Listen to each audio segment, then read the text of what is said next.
بسم اللہ الرحمن الرحیم الحمد للہ وکفی وسلام علی عبادہ الذین اصطفی اما بعد۔ محترم سامعین، ضابط المفطرات کے سلسلے کی یہ چھٹی ویڈیو ہے۔ آج کی ویڈیو کے اندر ہم دو اصولی باتوں کا تذکرہ کریں گے۔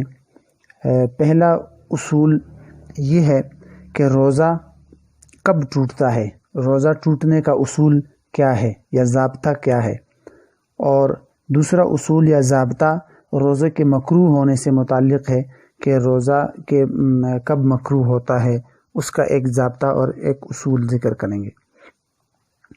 پہلا اصول اس کو عربی میں بعض فقہا نے یوں ذکر کیا ہے کہ الافطار مما دخل لا مما خرج، کہ روزہ ہر اس چیز سے ٹوٹتا ہے جو بدن میں داخل ہوتی ہے، اس چیز سے روزہ نہیں ٹوٹتا جو بدن سے خارج ہوتی ہے۔ اب اس ضابطے کی مثالیں دیکھیے کہ کسی نے خون نکالنے کے لیے پھچنا لگوایا، حجامہ کیا، یا کسی نے کسی کو خون دیا تو اس سے روزہ نہیں ٹوٹے گا، کیونکہ یہ چیز انسان کے بدن سے خارج ہونے والی ہے، انسان کے بدن میں داخل ہونے والی نہیں ہے۔ اسی طرح قے ہو گئی کسی کی بے اختیاری طور پر، غیر اختیاری طور پر، یا غیر اختیاری طور پر خود بخود نیند کے اندر احتلام ہو جائے دن کو، تو ان چیزوں سے روزہ نہیں ٹوٹتا، کیونکہ یہ چیزیں انسان کے بدن سے خارج ہو رہی ہے، انسان کے بدن میں داخل نہیں ہو رہی۔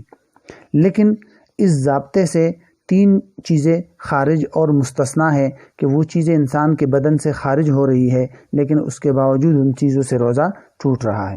ایک ہے کہ جان بوجھ کر کوئی شخص قے کرے اور وہ قے جو ہے الٹی وہ منہ بھر کر ہو، اس صورت میں یہ چیز انسان کے بدن سے نکل رہی ہے لیکن پھر بھی روزہ ٹوٹ جائے گا اور صرف قضا لازم ہوگی۔ دوسری صورت ہے کہ کسی شخص نے اپنی بیوی کے ساتھ جماع کر لیا، صحبت کر لی، تو ایسی صحبت جو واجب الغسل ہو، خواہ انزال ہوا ہو یا نہ ہوا ہو، تو ایسی صورت میں بھی انسان کا روزہ ٹوٹ جاتا ہے، بلکہ کفارہ بھی واجب ہوتا ہے۔ تیسری چیز ہے کہ ایک انسان نے اپنے ہاتھ کے ذریعے اپنی جنسی خواہش پوری کر دی اور اس کے ذریعے انزال کر دیا، تو ایسی صورت میں روزہ ٹوٹ جائے گا، لیکن کفارہ نہیں بلکہ صرف قضا لازم ہوگی۔ تو یہ اس ضابطے سے تین چیزیں خارج ہیں۔ اس اصول یا ضابطے کو ایک دوسری طرح بھی بیان کیا جاتا ہے، تو اس ضابطے کو دوسری طرح سے یوں بیان کیا جاتا ہے کہ روزہ دار کے جسم سے تین طرح کی چیزیں باہر نکلے تو روزہ ٹوٹ جاتا ہے، یا دو طرح کی چیزیں انسان کے بدن کے اندر جائے تو روزہ ٹوٹ جاتا ہے۔ کل 5 طریقے ہیں۔ نمبر 1، سب سے پہلے وہ تین چیزیں جو انسان کے بدن سے نکلے تو انسان کا روزہ ٹوٹ جاتا ہے، جس کا ذکر ہم نے ابھی کیا۔ نمبر 1، جان بوجھ کر منہ بھر کر قے کرنا۔ نمبر 2، جماع کرنا۔ نمبر 3، اپنے ہاتھ کے ذریعے اپنی جنسی خواہش پوری کر کے انزال کرنا۔ یہ 3 چیزیں ہیں، اور 2 چیزیں جو انسان کے بدن میں جائے تو روزہ ٹوٹ جاتا ہے۔ ان میں سے ایک چیز ہے کہ کوئی چیز انسان کے معدے یا حلق میں جائے، اور دوسری ہے کہ کوئی چیز انسان کے دماغ تک پہنچ جائے۔ تو یہ 5 چیزیں ہیں جن سے انسان کا روزہ ٹوٹ جاتا ہے۔ یہ ہے روزے کے ٹوٹنے کا اصول۔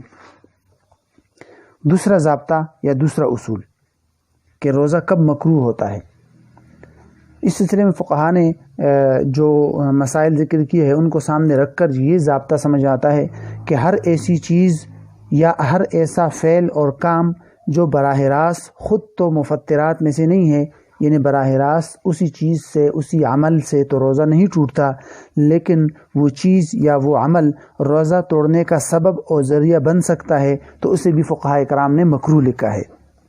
اب مثالیں دیکھ لیجئے اس کی کہ مثلاً عورت کے لیے بلا ضرورت کھانا وغیرہ چکھنا، اس کو مکروہ لکھا ہے، کیونکہ ایسی چیز اگر ممکن ہے تھوڑی سی حلق میں چلی جائے تو پھر ایسی صورت میں روزہ ٹوٹ جانے کا خطرہ ہے۔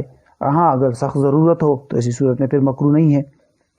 اسی طرح کوئی شخص یا کوئی عورت چھوٹے بچے کے لیے کھانا وغیرہ منہ میں چبا کر دیتی ہے تو اس کو لکھا ہے کہ بلا ضرورت ایسا کرنا مکروہ ہے۔ ہاں البتہ ضرورت ہو تو پھر کر سکتی ہے۔ اسی طرح روزے کی حالت میں بیوی کو بوسہ دینا، اس کو مکروہ قرار دیا، کیونکہ یہ آگے جا کر روزہ ٹوٹنے کا سبب بن سکتا ہے۔